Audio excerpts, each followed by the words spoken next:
अपने पसंदीदा शो के फुल एपिसोड देखने के लिए अभी डाउनलोड करें दंगल प्ले ऐप। नंदिनी, एक सुहागन का सबसे बड़ा श्रृंगार माथे का सिंदूर होता है।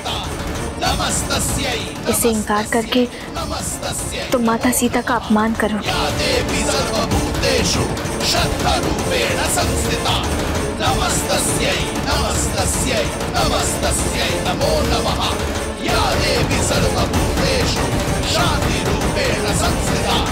नमस्तस्यै नमस्तस्यै नमस्तस्यै नमो नमः। अब हम आपको माता सीता की वेदवती स्वरूप की कथा सुनाएंगे। वेदवती बहुत ही तेजस्वी कन्या थी और वो भगवान नारायण की परम भक्त थी और उनसे विवाह करना चाहती थी और इसीलिए भगवान नारायण को पति के स्वरूप में प्राप्त करने के लिए उसने घने वन में घोर तपस्या शुरू कर दी। फिर एक दिन आकाशवाणी हुई कि अगले जन्म में भगवान विष्णु ही उसे पति के स्वरूप में प्राप्त होंगे। ये जानते हैं क्यों हुआ? क्योंकि रावण वेदवती से विवाह करना चाहता था और जब वेदवती ने मना किया तो रावण जबरन उसे केश से पकड़कर खींचने लगा तो वेदवती आक्रामक हो गई और गुस्से में अपने उसने केश ही काट डाले और अपनी पवित्रता भंग होने के कारण रावण को श्राप दिया कि एक दिन मैं ही तेरे विनाश का कारण बनूंगी। सीता नवमी की पूजा सभी दुखों को दूर करती है। अब हम आरती करेंगे।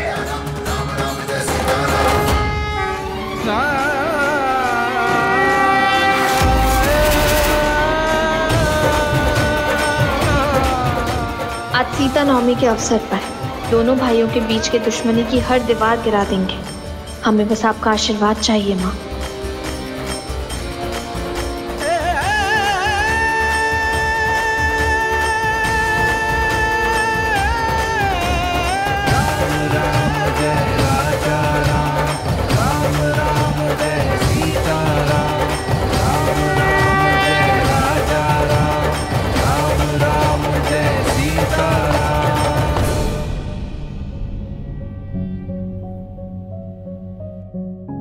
सभी बच्चियों का उपवास अपने पतियों के हाथों से ही टूटना चाहिए।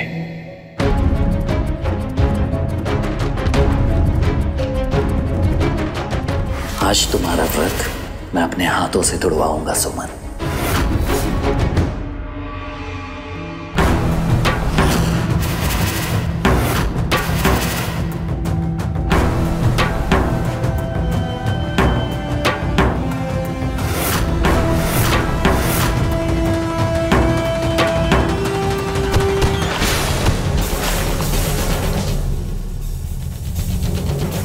अरे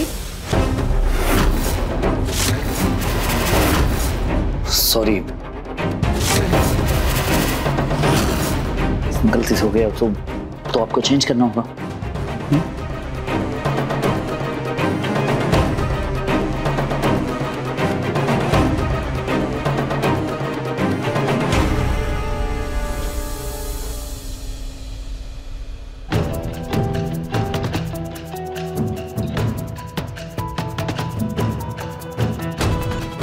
सौरभ जी को तो कभी हमारी फिक्र ही नहीं रहती।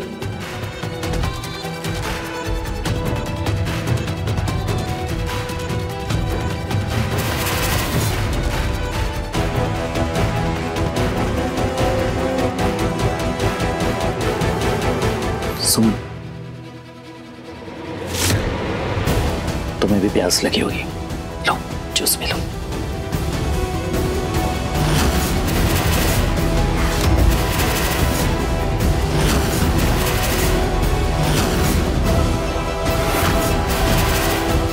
अंशुमन जी आ जाइए।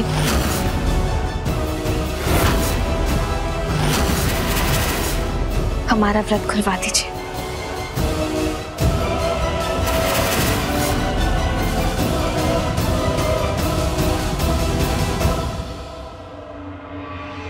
शान्ताकारं भुजगशयनं पद्मनाभं सुरेशं विश्वाधारं गगनसदृशं मेघवर्णं शुभांगं विश्वाधारं गगनसदृशं मेघवर्णं शुभांगं।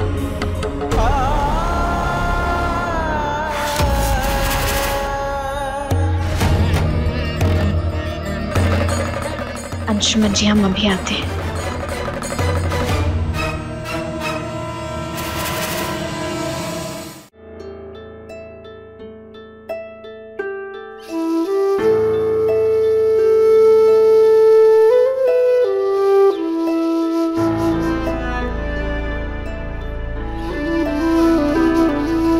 सुरभि माँ, हम नहीं जानते कि हमारे इस फैसले पर आप कैसे रिएक्ट करेंगी, लेकिन हम इतना जरूर जानते हैं कि आपके परवरिश से जब अंशुमन जी राम बेटे बन सकते हैं, तो आपकी कोख से रावण का जन्म कैसे हो सकता है।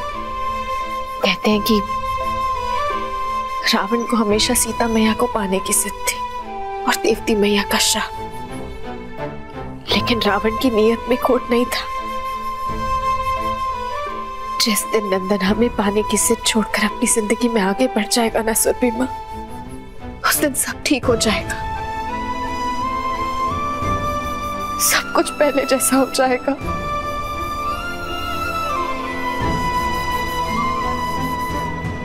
पापा, चलकर भोजन कर लीजिए, उपवास तोड़ने का समय हो गया। बेटा सुमन, अब तो हमारा उपवास तभी टूटेगा जब सुरभि जी को होश आएगा।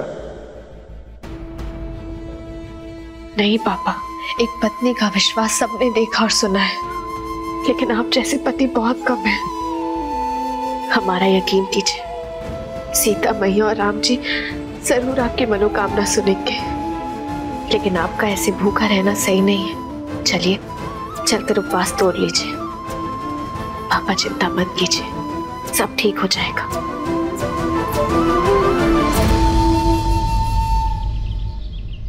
सबसे पहले हम आरती करेंगे, फिर आरती के उपरांत विसर्जन की तैयारी शुरू करेंगे। सुमन जी,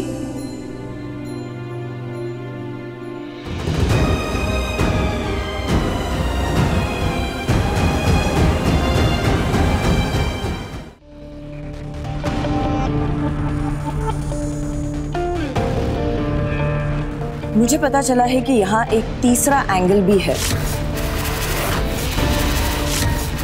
और वो है इस घर का छोटा बेटा मिस्टर नंदन झा।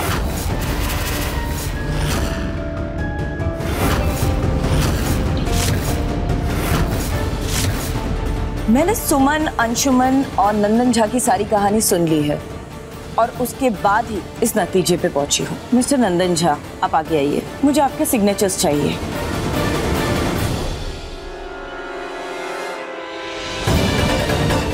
और हाँ, मुझे एफिडेविट में दोनों भाइयों के सिग्नेचर्स चाहिए, ताकि सुमन के फैसले पर आप दोनों भाइयों का दबाव ना हो, ना उनके फैसले को बदलने का और ना ही कायम रखने का। और एक बात याद रखिएगा, अगले 6 महीने तक सुमन पर कोई भी खतरा आता है तो ऐसे में कोर्ट आप दोनों भाइयों को जिम्मेदार मानेगी।